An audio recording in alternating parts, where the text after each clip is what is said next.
ನಮಸ್ತೆ ಎಲ್ಲರಿಗೂ. ಎಲ್ಲರೂ ಹೇಗಿದ್ದೀರಾ? ನಾನು ಕೂಡ ಸೂಪರಾಗೇ ಇದ್ದೀನಿ. ಇನ್ನು ಇವತ್ತು ಇದು ಗುರುವಾರದ ಬ್ಲಾಗ್ ಆಗಿರುತ್ತೆ. ಒಂದು ಲೈವ್ ಕ್ಲಾಸ್ ಇತ್ತು, ಅದನ್ನು ಮುಗಿಸ್ಕೊಂಡೆ, ಮೆಹಂದಿದು. ಅದನ್ನು ಮುಗಿಸ್ಕೊಂಡು ಆದಮೇಲೆ ಎಲ್ಲದನ್ನು ಎತ್ತಿಡ್ತಾ ಇದ್ದೀನಿ. ಸೊ ಕೆಲವೊಂದು ಸತಿ ಅನಿಸುತ್ತೆ, ಫ್ರೀಯಾಗಿ ಯಾರಿಗಾದ್ರೂ ಏನಾದರೂ ಕೊಟ್ಟರೆ ಎಲ್ಲರೂ ಏನೇನೋ ಮಾತಾಡ್ತಾರೆ ಅಂತ ಇವಾಗ ಅರ್ಥ ಆಗ್ತಿದೆ. ಮೆಹಂದಿ ಕ್ಲಾಸ್ನ ಎಷ್ಟೋ ಜನ ದುಡ್ಡು ಕೊಟ್ಟೆಲ್ಲ ಕಲಿತಾರೆ. ನಾನು ಫ್ರೀ ಹೇಳ್ಕೊಡ್ತಾ ಇರಬೇಕಾದ್ರೂ ಕೂಡ ಕೆಲವೊಂದು ಯಾರೋ ಒಬ್ಬರು ಕಮೆಂಟ್ನಲ್ಲಿ ಏನೇನೋ ಅಂದ್ಬಿಟ್ರು. ಸೊ ಸ್ವಲ್ಪ ಬೇಜಾರಾಯಿತು. ಅದಕ್ಕೆ ಅನಿಸುತ್ತೆ ಜನ ಯಾರೂ ಹೆಲ್ಪ್ ಮಾಡಲಿಕ್ಕೆ ಮುಂದೆ ಬರಲ್ಲ ಅಂತ ಹೇಳಿ. ಸೊ ಎಲ್ಲ ಕೆಲಸ ಆದಮೇಲೆ ಎಲ್ಲದನ್ನು ಕೂಡ ಎತ್ತಿಡ್ತಾ ಇದ್ದೆ. ಅಷ್ಟು ಪ್ರಿಪ್ರೇಷನ್ ಮಾಡ್ಕೊಂಡಿದ್ದೆ ಅಲ್ವಾ. ಇನ್ನು ಕರೆಂಟ್ ಹೋಯಿತು, ಅದಕ್ಕೋಸ್ಕರನೇ ನೀಟಾಗಿ ಒಂದು ಸತಿ ಸಂಜೆ ಆಗಿತ್ತಲ್ವ, ಹಾಗಾಗಿ ಹೊರಗಡೆ ಎಲ್ಲ ಕಸ ಗುಡಿಸ್ಕೊಂಡು ಬಿಡೋಣ ಅಂತ ಹೇಳಿ ಹೊರಗಡೆ ಅದು ಕಸ ಎಲ್ಲ ಹೊಡಿತಾ ಇದ್ದೆ. ಕಸ ಗುಡಿಸಿ ನೀರು ಹಾಕಿ ದೇವ್ರ ಮನೆಗೆ ದೀಪ ಹಚ್ಬಿಟ್ರೆ ಸಂಜೆ ಕೆಲಸ ಆಲ್ಮೋಸ್ಟ್ ಕಂಪ್ಲೀಟ್ ಆಗುತ್ತೆ ನನಗೆ. ಹಾಗಾಗಿ ನಾನು ಹೊರಗಡೆ ಎಲ್ಲ ಕೆಲಸ ಮುಗಿಸ್ಕೋತಾ ಇದ್ದೆ. ಇನ್ನು ಕರೆಂಟ್ ಇನ್ನೂ ಬಂದೇ ಇರಲಿಲ್ಲ, ಹಾಗಾಗಿ ಸ್ವಲ್ಪ ಎಲ್ಲ ಮುಗಿಸ್ಕೊಂಡೆ. ಅಷ್ಟೊತ್ತಿಗೆ ಕರೆಂಟ್ ಕೂಡ ಬಂತು. ಎಲ್ಲ ಕೆಲಸ ಮಾಡ್ಕೊಳ್ತಾ ಇದ್ದೀನಿ. ನನಗೆ ಆಶ್ಚರ್ಯ ಆಗುತ್ತೆ.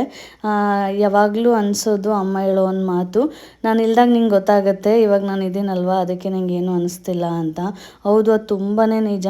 ನಾನು ಅವಾಗೆಲ್ಲ ಮದುವೆಗಿಂತ ಮುಂಚೆ ಅಮ್ಮ ಏನಾದರೂ ಕೆಲಸ ಮಾಡ್ಬೇಕಾದ್ರೆ ಸುಮ್ಮನೆ ಕೂತ್ಕೋತಿದ್ದೆ, ಇಲ್ಲ ಫೋನ್ ನೋಡ್ತಾ ಇದ್ದೆ, ಇಲ್ಲ ಹಾಗೆ ಮಲ್ಕೊಂಡ್ಬಿಡ್ತಿದ್ದೆ. ಅವ್ರಿಗೇನು ಹೆಲ್ಪ್ ಮಾಡ್ತಿರ್ಲಿಲ್ಲ ಅಷ್ಟಾಗಿ. ಅಮ್ಮ ಯಾವಾಗಲೂ ಹೇಳೋರು, ನಾನು ಇಲ್ದಾಗ ನಿಂಗೆ ನನ್ನ ವ್ಯಾಲ್ಯೂ ಗೊತ್ತಾಗುತ್ತೆ ಅಂತ. ಹೌದು ನೋಡಿ, ಇವಾಗ ಯಾರೂ ಇಲ್ವಲ್ಲ, ಒಬ್ಬಳೇ ಮಾಡ್ಕೋಬೇಕು. ಇನ್ನು ಅಡುಗೆ ಮನೆ ಏನೂ ಕ್ಲೀನೇ ಮಾಡಿರಲಿಲ್ಲ, ಮಧ್ಯಾಹ್ನ ಹಾಗೆ ಬಿಟ್ಬಿಟ್ಟಿದ್ದೆ ಕರೆಂಟ್ ಇಲ್ಲೋದಕ್ಕೆ. ಸೊ ಇವಾಗ ಅದನ್ನೆಲ್ಲ ಕ್ಲೀನ್ ಮಾಡಿಕೊಂಡು ಆಮೇಲೆ ಅಡುಗೆ ಮಾಡ್ಕೊಳ್ಳೋಣ ಅಂತ ಅಂದ್ಕೊಂಡೆ. ಇನ್ನು ಅಡುಗೆಗೆ ಬೆಳಗ್ಗೆನೇ ದೋಸೆ ಮಾಡಿದ್ದೆ. ಆ ದೋಸೆ ಯಾರೂ ಅಷ್ಟಾಗಿ ತಿಂದಿರಲಿಲ್ಲ, ಹಂಗೆ ಇತ್ತಲ್ವ ಇಟ್ಟು. ಸೊ ನೈಟು ಕೂಡ ದೋಸೆನ ನೀಟಾಗಿ ತಿನ್ನೋಣ ಅಂತ ಹೇಳಿ ಅದಿತ್ತಲ್ವ, ಅದಕ್ಕೋಸ್ಕರ ಫಸ್ಟು ಎಲ್ಲ ಕ್ಲೀನ್ ಮಾಡ್ಕೊಂಬಿಡೋಣ ಅಂತ ನೀಟಾಗಿ ಪಾತ್ರೆ ಎಲ್ಲ ಬೆಳಗ್ಗೆ ತೊಳೆದಿದ್ದೆಲ್ಲದನ್ನು ಕೂಡ ಜೋಡಿಸ್ಕೊತಾ ಇದ್ದೀನಿ. ಜೋಡಿಸ್ಕೊಂಡು ಆದಮೇಲೆ ಆ ಒಂದು ಕ್ಲೀನಿಂಗ್ ಕೂಡ ಮಾಡ್ಕೋಬೇಕು. ಇನ್ನು ಯಾವಾಗಲೂ ಮಾಡಲಿಲ್ದವಳು ಎಲ್ಲರೂ ಬೈತಿದ್ರು, ಏನು ಮಾಡ್ತೀಯಾ ಅಡುಗೆ ಎಲ್ಲ, ಏನು ಮಾಡ್ಕೋತೀಯಾ ನೀನೇನು ಅಡುಗೆನೇ ಕಲ್ತಿಲ್ಲಲ್ಲ, ಹಂಗೆ ಹಿಂಗೆ ಅಂತ. ಸೊ ನಾನು ಅಂತಿದ್ದೆ, ಝೆಪ್ಟೋ ಝೊಮ್ಯಾಟೊ ಅವರೆಲ್ಲ ಯಾಕಿದ್ದಾರೆ, ಆರ್ಡ್ರ್ ಮಾಡ್ಕೊಂಡು ತಿಂತೀನಿ ಹಾಗೆ ಹಿಂಗೆ ಅಂತ. ಬಟ್ ಏನೋ ಗೊತ್ತಿಲ್ಲ, ದೇವರು ಅದು ಎಲ್ಲಿಗೆ ಹಾಕಿದನೋ, ನಮ್ಗೆ ಕೊಟ್ಟೋದ್ರಲ್ಲಿ ಝೆಪ್ಟೋ ಅದು ಏನೂ ಇಲ್ಲೇ ಇಲ್ಲ. ಸೊ ಒಂಥರ ಆಗ್ತಿದೆ. ಬಟ್ ಎಲ್ಲ ಕಲಿಬೇಕಲ್ವ, ಹಾಗಾಗಿ ನಿಧಾನಕ್ಕೆ ಎಲ್ಲದನ್ನು ಕೂಡ ಕಲಿತಾ ಇದ್ದೀನಿ ಅಂತಲೇ ಹೇಳ್ಬೋದು. ಫುಲ್ ಏನು ಕಲಿತಾ ಇದ್ದೀನಿ ಇನ್ನು. ಸೊ ಪ್ರತಿ ಸತಿನೂ ಒಂದೊಂದು ಅನುಭವಗಳಾಗ್ತಾನೇ ಇರುತ್ತೆ. ಸೊ ಅದರಲ್ಲೂ ಈ ಪ್ರೆಗ್ನೆನ್ಸಿ ಟೈಮಲ್ಲಿ ಅಮ್ಮ ತುಂಬಾ ನೆನಪಾಗ್ತಾ ಇರ್ತಾರೆ. ಅದೇನೋ ಗೊತ್ತಿಲ್ಲಪ್ಪ, ಗಂಡನ ಮನೇಲಿದ್ದರೆ ಅಮ್ಮ ನೆನಪಾಗ್ತಾರೆ, ಅಮ್ಮನ ಮನೇಲಿದ್ದರೆ ಗಂಡ ನೆನಪಾಗ್ತಾರೆ. ಅದು ಎಲ್ರಿಗೂ ಹೆಂಗೆ ಅನಿಸುತ್ತಾ ಅಥವಾ ನನಗಷ್ಟೇ ಹಂಗೆ ಅನಿಸುತ್ತಾ ಗೊತ್ತಿಲ್ಲ. ನಿಮಗೇನಾದರೂ ಆ ಥರ ಇದ್ದರೆ ಕಮೆಂಟ್ ಮುಖಾಂತರ ತಿಳಿಸಿ, ನಿಮ್ಗೇನು ಅನಿಸುತ್ತೆ ಅಂತ ಹೇಳಿ. ನಂಗೆ ಊರಲ್ಲಿದ್ದರೆ ಈ ಮನೆ ಚಿಂತೆ ಆಗುತ್ತೆ, ಈ ಮನೇಲಿದ್ದರೆ ಊರಲ್ಲಿ ಹೆಂಗಿರ್ಬೋದು, ಆ ಥರ ಇರ್ಬೋದಿತ್ತು, ಈ ಥರ ಇರ್ಬೋದಿತ್ತು ಅಂತ ಅನಿಸ್ತಿರುತ್ತೆ. ಸೊ ಅದೇ ನೆನಪಲ್ಲೇ ಇರ್ತೀನಿ. ಇನ್ನು 7 ಮಂತ್ ಸ್ಟಾರ್ಟ್ ಆದಾಗಿಂದ ಸ್ವಲ್ಪ ಸುಸ್ತು ಅನ್ನಿಸ್ತಾ ಇರುತ್ತೆ. ಸೊ ನೋಡಿ, ನಾನು ಕಂಟಿನ್ಯೂ ಆಗಿ ಇವಾಗ ವಾಯ್ಸ್ ಓವರ್ ಕೊಡ್ತಿದ್ದೀನಲ್ವ, ಇವಾಗಲೂ ಕೂಡ ನನ್ನ ವಾಯ್ಸು ಒಂಥರ ಬ್ರೇಕ್ ಡೌನ್ ಆಗ್ತಾನೆ ಇರುತ್ತೆ ಸುಸ್ತಿಗೆ. ಸೊ ಇನ್ನು ಎಲ್ಲ ಕೆಲಸನೂ ಮಾಡ್ಕೋಬೇಕು. ನಾನು ಅಷ್ಟು ಅರ್ಜೆಂಟಾಗಿ ಎಲ್ಲ ಮಾಡಲ್ಲ, ನಿಧಾನಕ್ಕೇ ಎಷ್ಟು ಆಗುತ್ತೋ ನನ್ನ ಕೈಯಲ್ಲಿ ಸಾಧ್ಯ ಆಗುತ್ತೋ ಅಷ್ಟೇ ಮಾಡ್ಕೊತ ಬರ್ತೀನಿ.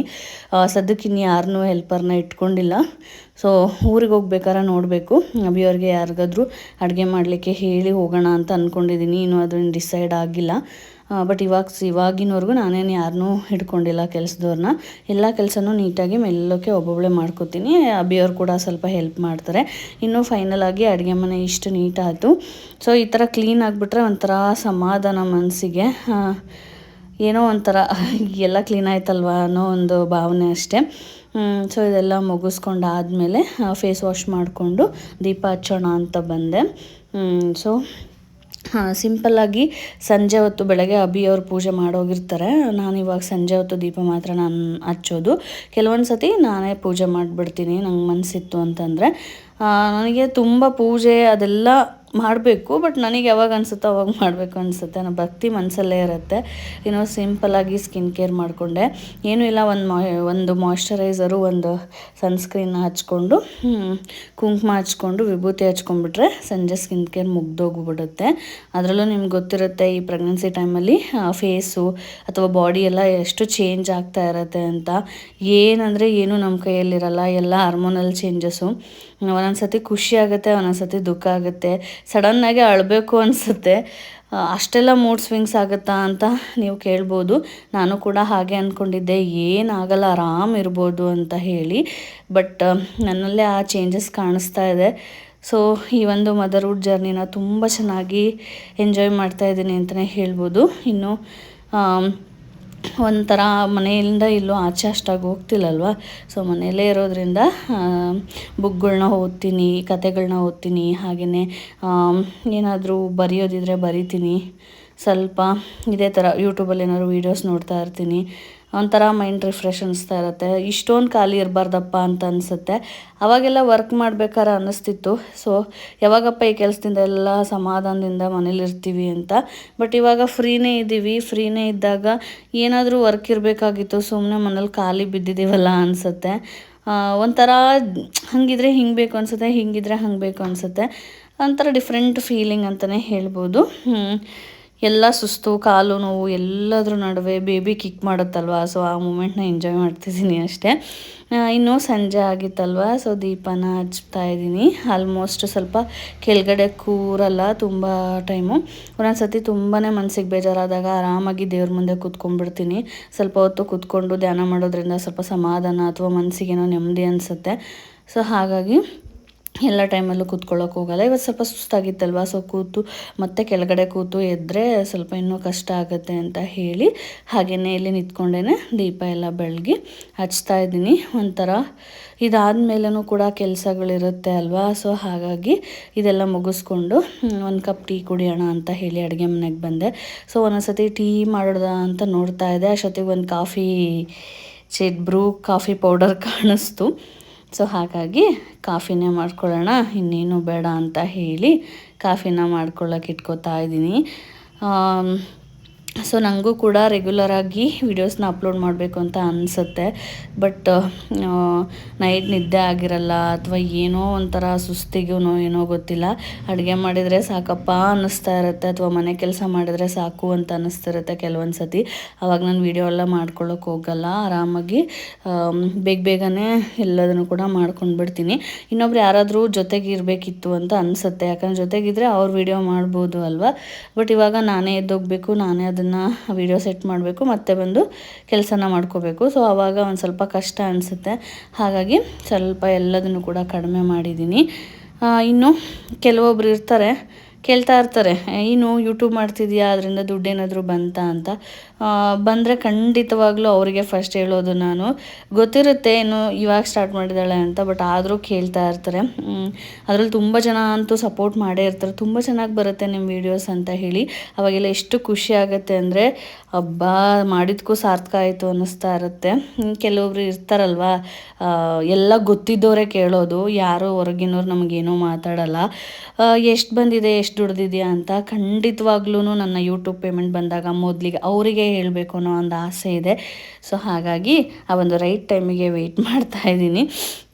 ನೋಡೋಣ, ಎಲ್ಲದೂ ಒಂದೇ ಸತಿಗೆ ಸಕ್ಸಸ್ ಅನ್ನೋದು ಬರೋದಿಲ್ಲ. ಸೊ ಹಾಗಾಗಿ ಆರಾಮಾಗಿ ಅದಕ್ಕೋಸ್ಕರನೂ ಕೂಡ ವೆಯ್ಟ್ ಮಾಡ್ತಾ ಇದ್ದೀನಿ. ಬರುತ್ತೆ, ಅದೇನು ತುಂಬ ದೂರ ಏನಿಲ್ಲ. ನಾನು ಕೂಡ ಅದೇ ಒಂದು ಪ್ರಯತ್ನದಲ್ಲಿದ್ದೀನಿ. ನಿಮ್ಮೆಲ್ಲರ ಸಹಕಾರದಿಂದ ಅದೊಂದು ಕೂಡ ಆಗಲಿ ಅಂತ ಬೇಡ್ಕೊತಾ ಇದ್ದೀನಿ. ಇನ್ನು ಕಾಫಿ ಮಾಡಿಕೊಂಡು ಅದ್ರ ಜೊತೆಗೆ ಏನಾದರೂ ತಿನ್ನಬೇಕು ಅನಿಸುತ್ತಲ್ವ, ಹಾಗಾಗಿ ಮನೇಲಿ ರಸ್ಕನ್ನೇ ಸ್ವಲ್ಪ ತಿಂದ್ಬಿಡೋಣ ಅಂತ ಹೇಳಿ ಕೂತ್ಕೊಂಡಿದ್ದು. ಈ ಟೈಮು ನನ್ನ ಟೈಮ್ ಅನಿಸುತ್ತೆ. ಸೊ ಆರಾಮಾಗಿ ಈ ಒಂದು ಆರಾಮ್ ಚೇರಲ್ಲಿ ಕೂತ್ಕೊಂಡು ನಾನು ಕಾಫಿನ ಕುಡಿತಾ ಇರ್ತೀನಿ. ಏನೆಲ್ಲ ಮಾಡಬೇಕು ಏನೂ ಚಿಂತೆ ಮಾಡಲ್ಲ, ಆರಾಮಾಗಿ ಎಂಜಾಯ್ ಮಾಡ್ತಾ ಟೀ ಕಾಫಿ ಏನೇ ಇರಲಿ ಅದನ್ನು ತಿಂತಾ ನನಗೇನು ಅನಿಸುತ್ತೋ ನಾನು ಅದನ್ನು ಮಾಡ್ಕೊತ ಕೂತ್ಕೊಂಡಿರ್ತೀನಿ. ಆಮೇಲೆ ನಾಳೆ ಏನಾದರೂ ವೀಡಿಯೋಸ್ ಮಾಡೋಣ ಹಂಗೆ ಹಿಂಗೆ ಅಂತ ಯೋಚನೆ ಮಾಡ್ತಾನೂ ಇರ್ತೀನಿ. ಹಾಗೆ ಸ್ವಲ್ಪ ಸುಸ್ತು ಅನ್ನಿಸ್ತಿರುತ್ತಲ್ವ ಇಷ್ಟೊತ್ತು ಮಾಡಿದ ಕೆಲಸ ಎಲ್ಲ ನೋಡಿದ್ರೆ. ಸೊ ಆರಾಮಾಗಿ ಒಂದು ಸ್ವಲ್ಪ ಹೊತ್ತು ಕೂತ್ಕೊಂಡು ರಿಲ್ಯಾಕ್ಸ್ ಮಾಡಿಕೊಂಡು ಮತ್ತು ಅಭಿಯವ್ರು ಬರೋ ಅಷ್ಟೊತ್ತಿಗೆ ಮತ್ತು ಅಡುಗೆನೂ ಕೂಡ ಮಾಡ್ಕೋಬೇಕು. ಹಾಗಾಗಿ ನಾನು ಈ ಒಂದು ಟೈಮ್ನ ಅಂದರೆ ಸಂಜೆ ಟೈಮ್ನ ತುಂಬಾ ಎಂಜಾಯ್ ಮಾಡ್ತೀನಿ ಅಂತಲೇ ಹೇಳ್ಬೋದು. ಇನ್ನು ದೋಸೆ ಮಾಡಿಕೊಂಡು ಇವತ್ತಿನ ನೈಟು ಊಟ ಮಾಡಿದ್ವಿ. ಇದಾಗಿತ್ತು ನಮ್ಮ ಇವತ್ತಿನ ದಿನ. ಮತ್ತೆ ಸಿಗ್ತೀನಿ.